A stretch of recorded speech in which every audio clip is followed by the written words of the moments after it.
দেখুন বন্ধুরা, আমাদের দেবুদা কেমন মস্তিতে মাঠের মধ্যে হেঁটে হেঁটে আসছে বন্ধুরা।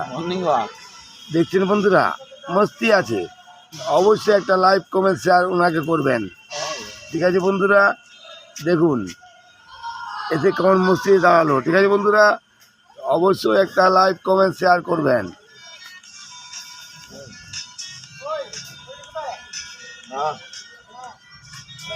দেখুন মস্তিতে ফোন করছে, দেখছেন বন্ধুরা। এত বড় মাঠের মধ্যে একটা শীষ গাছের নিচে আরামসে ফোন করছে, ঠিক আছে। তার বিনিময়ে একটা লাইভ কমেন্ট শেয়ার করে দিবেন বন্ধুরা। এবারে খাবার শুরু হবে।